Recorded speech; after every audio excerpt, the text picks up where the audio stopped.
Hello दोस्तों, इसके study IAS में आपका स्वागत है। दोस्तों ये पॉलिटी का 8वां वीडियो है। दोस्तों अगर आप 1 से 7 तक वीडियो नहीं देखे हैं तो आप ज़रूर जाके देखिए। दोस्तों आपको ये वीडियो प्ले लिस्ट में मिल जाएंगी। दोस्तों एक ही जगह मिल जाएगी। दोस्तों आज मौलिक अधिकार पढ़ा रहा हूँ। दोस्तों पार्ट 1 है मौलिक अधिकार का। इसी तरह मौलिक अधिकार का 5-6 वीडियो आएगा दोस्तों, क्योंकि यह लंबा चैप्टर है मौलिक अधिकार। दोस्तों मौलिक अधिकार क्या है दोस्तों? Fundamental right. मूल अधिकार क्या है दोस्तों? मूल अधिकार लोग मांगते हैं दोस्तों, क्योंकि दोस्तों लोग बोलते हैं कि मूल अधिकार मुझे चाहिए, मांगते हैं दोस्तों। मौलिक अधिकार दिया भी गया है दोस्तों लोगों को। जैसे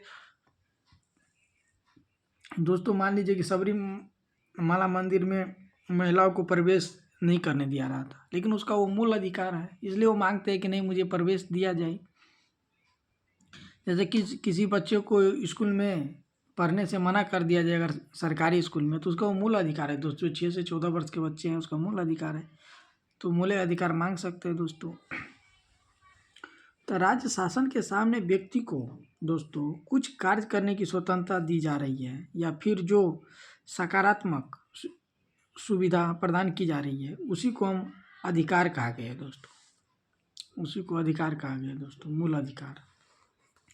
देश के अंदर राज्य एक शासन व्यवस्था के रूप में है। इसके द्वारा जो कार्य करने की स्वतंत्रता या सकारात्मक दुविधा दी जा रही है, जिसे व्यक्ति का शारीरिक, मानसिक और नैतिक विकास हो रहा हो, वो सारे चीज़ें अधिकार क्षेत्र में आती है दोस्तों।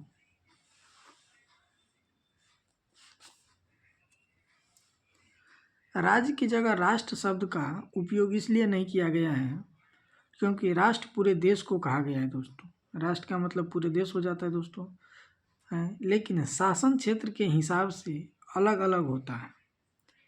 दिल्ली में अलग लॉ चलता है,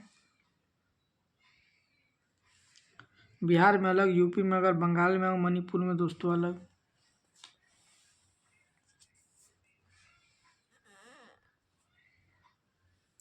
हमारे देश में यूनिवर्सल लॉ नहीं चलता है दोस्तों। हमारे देश में यूनिवर्सल लॉ नहीं चलता है। देश में सेना के लिए अलग कानून चलता है, आम आदमी के लिए अलग कानून चलता है। इसलिए सब चीज़ को एक से नहीं आंका जा सकता है। सही बात है दोस्तों। बहुत सारे ऐसी चीज़ें जिसके लिए अलग अलग कानून बनाई गई है दोस्तों। हर कुछ को आप एक में नहीं आंक सकते हैं।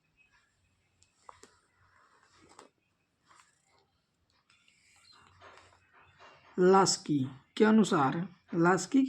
अनुसार अधिकार सामाजिक जीवन की वे परिस्थितियां हैं जिसके अभाव में सामान्यतः कोई भी व्यक्ति अपने व्यक्तित्व का विकास नहीं कर पाता है दोस्तों।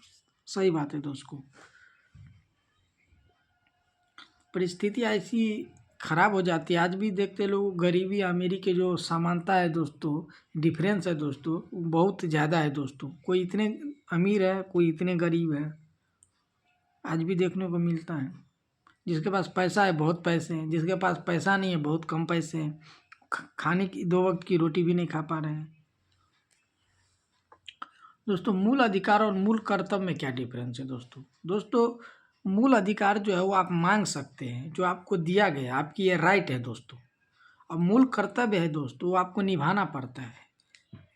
जैसे आपको सबरीमाला मंदिर में प्रवेश नहीं दिया गया, वो मूल अधिकार है दोस्तों। आपको एग्जाम्पल दे रहा हूँ मैं कि आप वो मूल अधिकार मांग सकते हैं कि मुझे क्यों नहीं प्रवेश दिया जा रहा है। अब मूल कर्तव्य है दोस्तों कि ये आप पे डिपेंड करता है कि आप किस तरीके से इसको निभाते हैं, जिसमें आपको आशा की जाती है कि आप काम करेंगे, स्वतः करेंगे। जैसे आपके यहाँ कोई गेस्ट आया, चाहे कोई आपके यहाँ दोस्त आया, तो आप उसको पानी पिलाना यह आपका कर्तव्य है दोस्तों। भूखे को खाना खिलाना यह आपका कर्तव्य है दोस्तों। तो ये मौलिक कर्तव्य में आ गया कि आप करते हैं या नहीं करते, ये आप पे डिपेंड करता है। लेकिन मूल अधिकार है तो आप मांगते हैं, देना भी पड़ता है गवर्नमेंट को, क्योंकि जो मूल अधिकार के अंदर है आपके, वो देना भी पड़ता है।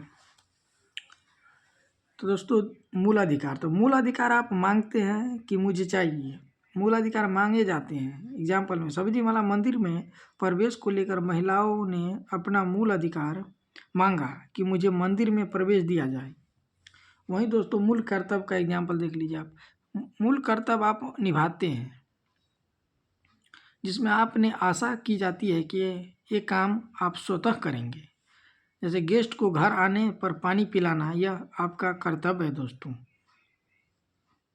भूखे को खाना खिलाना यह आपका कर्तव्य है।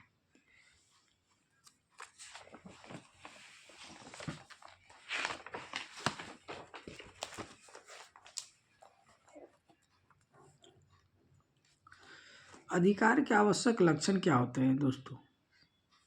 Essential of future of right. सामाजिक स्वरूप क्या होता है? अधिकार का प्रथम लक्षण समाज को स्वीकार होना चाहिए दोस्तों। सामाजिक स्वरूप अधिकार का प्रथम लक्षण समाज को स्वीकार होना चाहिए दोस्तों।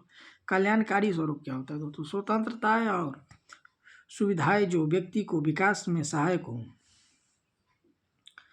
लोकहित में प्रयोग व्यक्ति और सामूहिक विकास के लिए अधिकार दिए जाते हैं दोस्तों। राज्य का संरक्षण, राज्य रक्षा और आवश्यक व्यवस्था करता है दोस्तों। सार्वभौमिकता क्या होती है दोस्तों? अधिकार समाज में समान रूप से प्रदान किए गए हो। भारत के अंदर शिक्षा का अधिकार आर्टिकल 21A के तहत तो मूल अधिकार है दोस्तों। लेकिन देश के आज़ादी से लेकर के 2003 तक के अधिकार नहीं था दोस्तों, बाद में जोड़ा गया दोस्तों, ये पहले नहीं था। ये नीति निर्देशक तत्व था। इसका मतलब राज्य गारंटी देने के लिए तैयार नहीं था दोस्तों कि मैं शिक्षा मन होगा सरकार को तो देगी दोस्तों, और नहीं मन होगा। जैसे 6 से 14 वर्ष के बच्चों को अनिवार्य शिक्षा है दोस्तों, जिस तरह से आर्टिकल 21A में डाल दिया गया, अब पहले नहीं था। तो सरकार की मन होता तो देता, नहीं मन होता नहीं देता। उसकी मर्जी पर डिपेंड है कि अनिवार्य शिक्षा है उसको मुफ्त में देना या नहीं देना है। राज्य गारंटी देने के लिए तैयार नहीं था। देश के आज़ादी के 50 साल तक ये अधिकार लोगों का मूल अधिकार बने। जब राज्य ये अपेक्षा नहीं करता था कि ये अधिकार मूल अधिकार बने, इसका मतलब राज्य का संरक्षण पहले प्राप्त नहीं था, बाद में प्राप्त हुआ। इसका अर्थ ये हुआ कि अगर राज्य का संरक्षण प्राप्त है तभी वह संरक्षण दे पाएगा। आर्टिकल 12 के अनुसार भारत एक राज्य है न कि राष्ट्र है दोस्तों। सही बात है। आर्टिकल 12 ये कहता है कि भारत एक राज्य है न कि राष्ट्र। अधिकारों के प्रकार होते हैं, टाइप्स ऑफ राइट्स दोस्तों। नैतिक अधिकार क्या है दोस्तों? ये अधिकार राज्य द्वारा संरक्षित नहीं होते हैं दोस्तों। नैतिक अधिकार राज्य द्वारा संरक्षित नहीं होते हैं। किसी बड़े व्यक्ति को सम्मान करना है तो करो, नहीं तो मत करो। ये आप पे डिपेंड करता है, ये आपके ऊपर डिपेंड करता है कि नैतिक अधिकार कहलाता है दोस्तों। आपको मन करता है किसी व्यक्ति को सम्मान कीजिए या तो नहीं कीजिए, आप पे कोई ऐसी प्रेशर नहीं है कि आपको करना ही पड़ेगा सम्मान। ये फुल्ली आपके ऊपर डिपेंड है कि करना है तो कीजिए।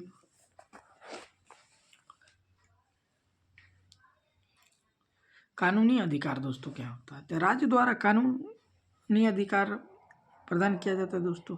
सामाजिक नागरिक अधिकार, सोशल सिविल राइट्स।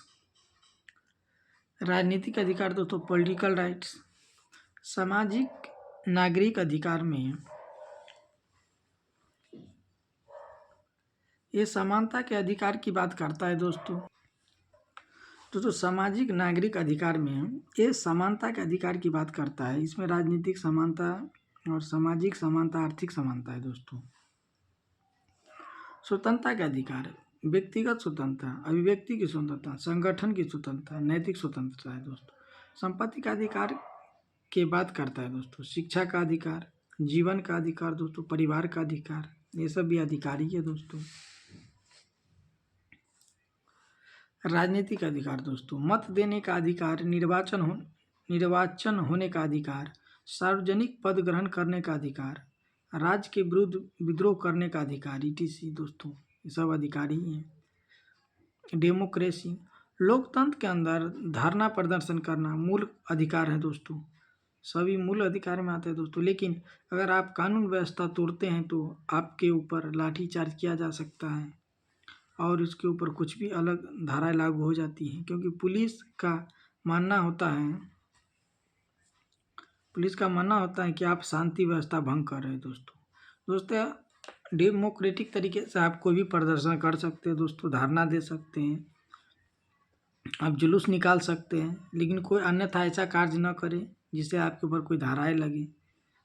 दोस्तों अगर ये वीडियो अच्छा लगे दोस्तों तो लाइक, सब्सक्राइब एंड शेयर जरूर कीजिएगा दोस्तों।